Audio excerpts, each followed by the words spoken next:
আমার in total 4 সন্তান। এক সন্তান আল্লাহ নিয়ে নিয়েছেন, এক সন্তান আল্লাহর কাছে আছেন, জন্মের পরেই আল্লাহ পাক তাকে নিয়েছেন, আলহামদুলিল্লাহ। ইনশাআল্লাহ তার সাথে আমাদের জান্নাতে দেখা হবে ইনশাআল্লাহ। আর এখন আমার 1 মেয়ে এবং 2 ছেলে।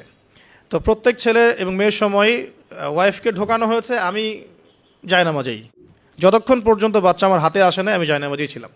এবং আমি দেখেছি যে আল্লাহ যে আছেন, আল্লাহ যে মানুষের এত কাছে, আল্লাহ যে দোয়া কবুল করেন, শোনেন, মানে আমি হৃদয় থেকে উপলব্ধি করেছি। এই কথাগুলো তো বোঝানো যাবে না, এগুলো তো আমি কোনো দলিল বা প্রমাণ দিয়ে আপনাকে বোঝাতে পারবো না। এটা আপনি ফেস করলে না ফিল করলে বুঝতে পারবেন।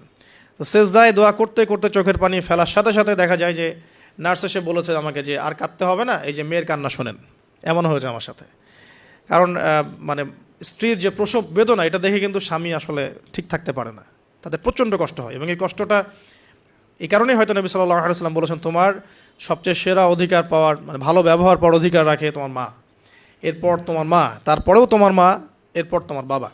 তো মায়ের এই যন্ত্রণা শুধু মায়েরাই বুঝতে পারবেন। তো আপনি যদি জান্নাত পেতে চান, মায়ের সেবা করেন, মায়ের খেদমত করেন, মাকে সন্তুষ্ট রাখেন, ইনশাল্লাহ জান্নাত পেয়ে যাবেন ইনশাআল্লাহ। আর এই যুগে কিন্তু মা বাবার সাথে দাস দাসীর মতো আচরণ করা হয় আর কি। মায়ের হকটা কখনো নষ্ট করেন না। আর মেয়েদের প্রতি একটাই তাদের প্রতি আমার কনসেপ্ট অফ ভিউ হচ্ছে এরকম যে কঠিন হয়ে তাদের সাথে কোনো লাভ নাই।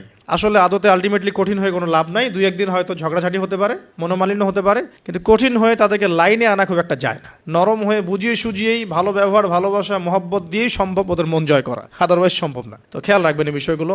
এরপরে আজান হবে, তাহানিক হবে, 7ম দিনে গিয়ে আপনি আকিকা করবেন। যদি করতে না পারেন 14 দিনে, যদি তাও করতে না পারেন 21, এভাবে সুযোগ আছে আকিকা করার। তবে 7ম দিনে আকিকা করা সুন্নাহ। আকিকাটা কি? এটা হচ্ছে আপনার সন্তানের জানের বদলে একটা জানের উৎসর্গ। ছেলে হলে 2টো খাসি, মেয়ে হলে 1টা। কারণ কি, মেয়েদের রোগ প্রতিরোধ ক্ষমতা কিন্তু এমনিই বেশি, ছেলে বাচ্চার রোগ প্রতিরোধ ক্ষমতা কিন্তু কিছুটা কম। এখানে 2টো খাসি উৎসর্গ করা হচ্ছে আল্লাহর কাছে। এখানে মেয়েদেরকে ছোট করা হচ্ছে না। তসলিমা নাসরিন টাইপের মেয়ে থাকলে বলতে পারে যে হ্যাঁ এটা ছোট করা হচ্ছে। এখন আকিকার পর কি মাথা মুন্ডন করা। মাথা মুন্ডন মানে একটা চুল থাকে, চুলটা কষ্ট দেয়, ডক্টরাই বলেন যে এই চুলটা কিন্তু বাচ্চাদেরকে কষ্ট দেয়, এই চুলটাকে কামিয়ে ফেলা। যদি মাথায় কোনো প্রবলেম থাকে, ডক্টর বলে না এখন করার দরকার নাই, সেটা আলাদা ইস্যুস, কিন্তু নর্মালি কামিয়ে ফেলা উচিত। এবং চুলের ওজন করতে হয়, এই চুলের ওজনের সমপরিমাণ রূপা আল্লাহর পথে সদাকা করতে হয়, এটা সুন্নাহ। তো এটা করবেন। তারপরে আকিকা করলেন, আকিকা আপনি যেভাবে গোশত বন্টন করেন সেভাবে করবেন। বাচ্চা এখন জন্ম হয়েছে, আপনাদের নতুন অধ্যায় শুরু, এই প্যারেন্টিংস আপনার এখন শুরু হচ্ছে। এখন আপনার জন্য প্যারেন্টিংস বইটা আমি সাজেস্ট করছি এবং আমি চিস্ট কিছু বলে দিচ্ছি।